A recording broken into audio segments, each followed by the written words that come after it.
ಇಷ್ಟೆಲ್ಲ ವ್ಯವಸ್ಥೆಗಳು ಇರ್ತಾವ.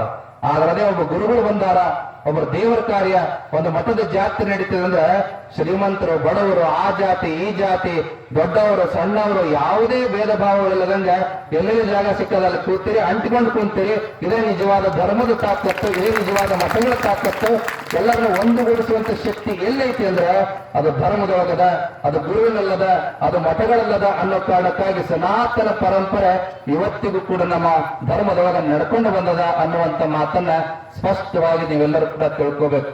ಅದಕ್ಕೊಬ್ಬ ಶಾಸ್ತ್ರಕಾರ ಬಹಳ ಚಂದ ಹೇಳ್ತಾನ, ನದ್ವಿಷಂತಿ ನಿಂದಾಂನ ಕುರ್ವತಿ ಅನಾಹುತ ನಚಾಯಾಂತಿ ತೇನಾಶ್ಮಾನೋಪಿ ದೇವತಾ ಅನ್ನುವಂತ ಮಾತು. ಸಾಮಾನ್ಯವಾಗಿ ಒಂದೂರು ಅಂದ ಮೇಲೆ ಎಲ್ಲಾ ಜನಾಂಗದ ಜನ ಇರ್ತಾರೆ. ಅವರವರ ಧರ್ಮಕ್ಕೆ, ಅವರವರ ದೈವಕ್ಕೆ, ಅವರವರ ಜಾತಿ ಜನಾಂಗಕ್ಕೆ ಒಂದೊಂದು ಕುಲದೇವತೆ ಅಂತ ಇರ್ತದೆ, ಮನೆ ದೇವರು ಅಂತ ಇರ್ತದೆ. ಹೌದಲ್ಲ? ಎಲ್ಲರಿಗೂ ಒಂದು ಮನೆ ದೇವರು ಅಂತ ಇರ್ತದೆ. ಹಾಗೆ ಗ್ರಾಮಕ್ಕೊಂದು ಗ್ರಾಮ ದೇವತೆ ಅಂತ ಇರ್ತದೆ. ಇಲ್ಲೆಲ್ಲ ವಿಚಾರ ಮಾಡಿ ಸ್ವಲ್ಪ ನೆನಪು ಮಾಡ್ಕೊಡ್ರಿ. ನಿಮ್ಮ ಮನಿ ಜಗಲಿ ಒಳಗ ಎಷ್ಟು ದೇವರ ಅದಾವ, ಎಷ್ಟು ದೇವರ ಫೋಟೋ ಅದಾವ ಸ್ವಲ್ಪ ಸ್ಮರಣೆ ಮಾಡ. ಅಜ್ಜಾರ ನಮ್ಮ ಮನಿ ಜಗಲಿ ಮೇಲೆ ನಮ್ಮ ಮನಿ ದೇವ್ರ ಫೋಟೋ ಬಿಟ್ಟು ಮತ್ತೊಂದು ಭಾವಚಿತ್ರ ಇಲ್ರಿ ಅನ್ನೋರು ಯಾರು ಇದ್ರೆ ಕೈ ಎತ್ತಿ ಹೇಳಿ ನೋಡೋಣ. ಎಷ್ಟು ದೇವ್ರ ಫೋಟೋ ಅದಾವ ನಿಮಗೆ ಗೊತ್ತಿಲ್ಲ, ಎಣಿಸ್ಕೋಬೇಕು ಹೋದ್ಮೇಲೆ.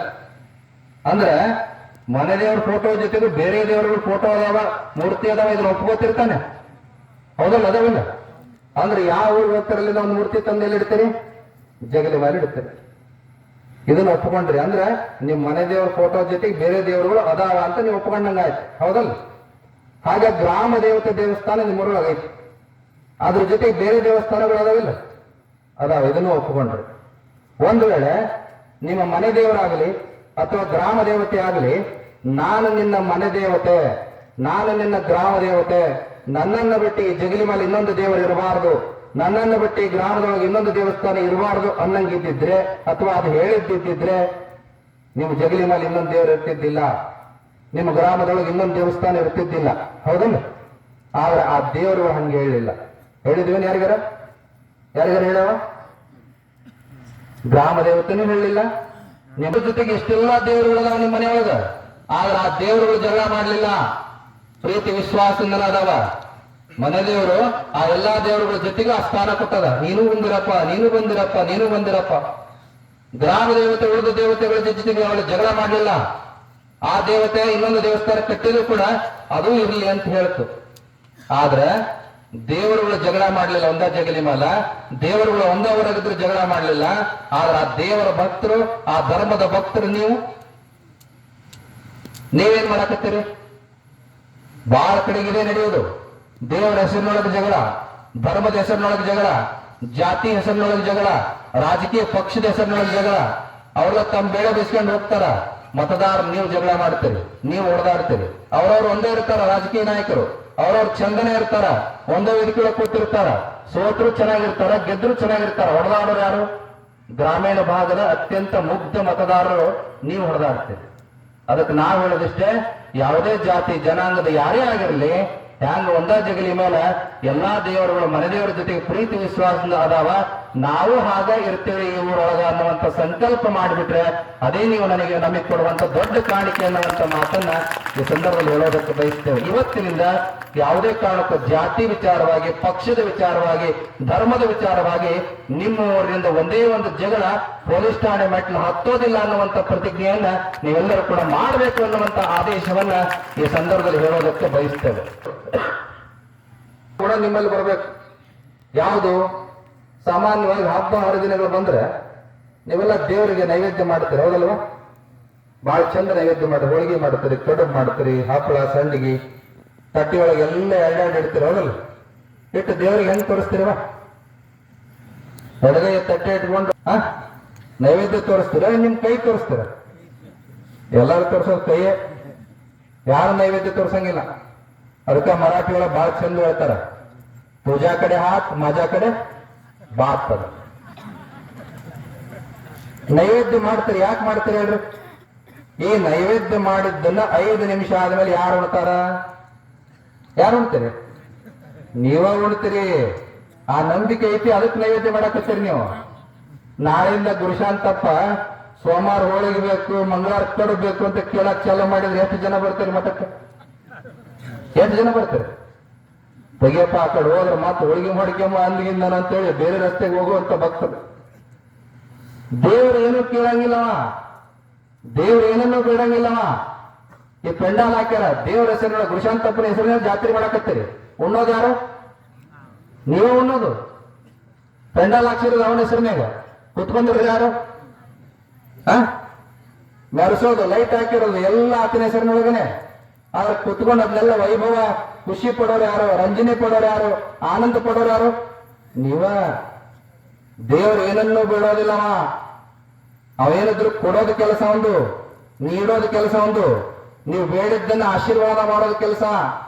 ಹಾಗಾದ್ರೆ ನೀವಂತೀರಿ ಅಜ್ಜಾರ ಚೊಲ್ ಚೊಲ ಪೂಜೆ ಮಾಡಿಸ್ತೀವಲ್ಲ, ಚೊಲ್ ಚೊಲ ನೈವೇದ್ಯ ಮಾಡ್ತೀವಲ್ಲ, ಚೊಲ್ ಚೊಲ ಪೂಜೆ ಮಾಡಿಸ್ತೀವಲ್ಲ ಅಂದ್ರೆ ನಿಮ್ಮ ಪ್ರೀತಿ ಸಲುವಾಗಿ ಮಾಡ್ತೀರಿ. ಅವ ಏನ್ ಕೇಳಂಗಿಲ್ಲ. ಅವ ಲಕ್ಷಾಂತರ ರೂಪಾಯಿ ಕೊಟ್ರೆ ಅವಂಗೇನು ಸ್ಪೆಷಲ್ ಆಶೀರ್ವಾದ ಬರ್ತದೇನು? ದೇವ್ರ ಅವನಿಗೂ ಅಷ್ಟೇ. ಬಡವರು ಬಂದು ತಲೆ ತಿಳಿದುಕೊಟ್ರೆ ಅವಾಗ್ಲೂ ಅಷ್ಟೇ. ಬೇಡ ಕಣ್ಣಪ್ಪ ಗೊತ್ತಿಲ್ಲದಂಗೆ ಶಿವನ ಪೂಜೆ ಮಾಡ್ತಾನ ಶಿವರಾತ್ರಿ ದಿವಸ. ಅವನಿಗೆ ಗೊತ್ತಾಯಿಲ್ಲ ಕೆಳಗೆ ಶಿವಲಿಂಗ ಐತಿ ಅಂತ ಗೊತ್ತಿಲ್ಲ, ಹತ್ತಿರ ಮರ ತಿರುಪತಿ ಮರ ಅಂತ ಗೊತ್ತಿಲ್ಲ. ಬೇಟೆ ಸಿಗ್ಲಿಕ್ಕೆ ಅವ ಸಿಟ್ಟು ಬಂದ ಆ ಪತ್ರಿ ಮರದ ಪತ್ರಿ ಹಾರದಾರ ಕೆಳಗೆ ಬಸಿತಾನ. ಆ ಪತ್ರಿಗೆ ಹಾಳು ಬಿದ್ದ ಶಿವಲಿಂಗಕ್ಕೆ ಹೋಗಿ ಬೀಳ್ತದ. ಅವ ಕುಡಿಯೋಕೆ ನೀರು ಚರ್ಮದ ಚೀಲ ತಂದಿದ್ದಲ್ಲ, ಅದಕ್ಕೊಂದು ತೂತಿತ್ತು. ಅದರಿಂದ ಒಂದೊಂದು ಹನಿ ನೀರು ಕೆಳ ಬೀಳಕ್ ಚಲೋ ಆಯ್ತು. ಆ ನೀರು ಶಿವಲಿಂಗದ ಮೇಲೆ ಬಿತ್ತು. ಅವನಿಗೆ ಗೊತ್ತಿಲ್ಲದ ಹಾಗೆ ಶಿವರಾತ್ರಿ ದಿವಸ ಶಿವನ ಆರಾಧನೆ ಆಯ್ತು. ಅವನು ಬೇಡ ಕಣ್ಣಪ್ಪ ಆದ. ಮುಂದೊಂದು ದಿನ ಶಿವಭಕ್ತ ಕಣ್ಣಪ್ಪನಾಗಿ ಒಂದು ಕಣ್ಣನ್ನೇ ಶಿವನಿಗೆ ಅರ್ಪಣೆ ಮಾಡುವಂತ ಶ್ರೇಷ್ಠ ಶಿವಭಕ್ತ ಆಗ್ತಾನೆ. ಅವನೇನ್ ಕೊಟ್ಟ? ಭಕ್ತಿ ಬೇಕು, ನಿರ್ಮಲವಾದ ಭಕ್ತಿ ಬೇಕು. ಅದಕ್ಕ ನಿಮ್ಮಲ್ಲಿ ಎಂತ ಗುಣ ಬರಬೇಕಪ್ಪ ಅಂದ್ರ ಏನನ್ನೂ ಬೇಡಲಾರ್ದ ಜಗತ್ತನ್ನೇ ಕಾಪಾಡುವಂತ ಗುಣ ಆ ಶಿವನಲ್ಲಿರ್ಬೇಕಾದ್ರೆ, ಆ ಭಗವಂತನಲ್ಲಿರ್ಬೇಕಾದ್ರೆ, ಆ ದೇವರಲ್ಲಿರ್ಬೇಕಾದ್ರೆ, ಆ ದೇವರನ್ನ ಆರಾಧಿಸುವಂತ ನಾವು ಕೂಡ ಇನ್ನೊಬ್ಬರನ್ನ ಬೇಡಬಾರ್ದು, ಮತ್ತೊಬ್ಬರನ್ನ ಕಾಡಬಾರ್ದು, ಮತ್ತೊಬ್ಬರ ಜೀವನಕ್ಕೆ ತೊಂದರೆ ಮಾಡಬಾರ್ದು. ನಾವು ದುಡ್ಡು ತಿಂತೀವಿ, ಸಾಧ್ಯ ಆದ್ರೆ ಯಾವುದೇ ಕಾರಣಕ್ಕೂ ಕೂಡ ಇನ್ನೊಬ್ಬರನ್ನ ಬಡಕ್ ತಿನ್ನೋದಿಲ್ಲ ಅನ್ನುವಂತ ಮಾತನ್ನ ಪ್ರತಿಯೊಬ್ಬರು ಕೂಡ ಸಂಕಲ್ಪ ಮಾಡಬೇಕು. ಹಿರಿಯ ದೇವರಿಗೆ ಜನ ಯಾವತ್ತೂ ಕೂಡ ಹಿಂಗೆ ಕೆಳ ಕೈ ಒಡ್ಡ ಜನ ಆಗ್ಬಾರ್ದು, ಯಾವತ್ತೂ ಮೇಲೆ ಕೊಡುವಂತ ಜನ ಆಗ್ಬೇಕು. ಯಾವಾಗ ಇಸ್ಕೊಳ್ಳೋರ ಕೈ ಕೆಳಗಿರ್ತದ, ಕೊಡೋರ ಕೈ ಮ್ಯಾಲಿರ್ತದ. ಅದಕ್ಕೆ ಹಿರಿಯ ದೇವರಿಗೆ ಜನ ಶತಶತಮಾನಗಳಿಂದ ನಿಮ್ಗೆಲ್ಲ ಒಳ್ಳೆ ಸಂಸ್ಕಾರದ ಮಹಾತ್ಮರ ತಪಸ್ವಿಗಳಾಗಿ ಇಲ್ಲಿ ಪಟ್ಟದೇವರಾಗಿ ಹೋಗಿದ್ದಾರೆ. ಸಿದ್ಧಲಿಂಗ ದೇವರ ಆಶೀರ್ವಾದ ಅಂದ್ರೆ ಅಂತಿಂತ ಆಶೀರ್ವಾದ ಅಲ್ಲದು. ಬಹುಶಃ ಮಹಾತಪಸ್ವಿ ಉಜ್ಜಯಿನಿ ಸಿದ್ಧಲಿಂಗ ದೇವರು ಎಲ್ಲೆಲ್ಲಿ ಪಾದ ಇಟ್ಟಾರ, ಯಾರ್ಯಾರು ತಲೆ ಮೇಲೆ ಕೈ ಇಟ್ಟು ಆಶೀರ್ವಾದ ಮಾಡಿದಾರ, ಅವರೆಲ್ಲ ಮಹಾತ್ಮರಾಗಿ ಹೋಗಿದಾರ, ಮಹಾಪುರುಷರಾಗಿ ಹೋಗಿದಾರ, ಅವರೆಲ್ಲ ದೊಡ್ಡವರಾಗಿ ಹೋಗಿದಾರ. ಇದೇ ತಾನೇ ನಿಮ್ಮ ಸ್ವಾಮಿಗಳು ಹೇಳಿದ್ರು.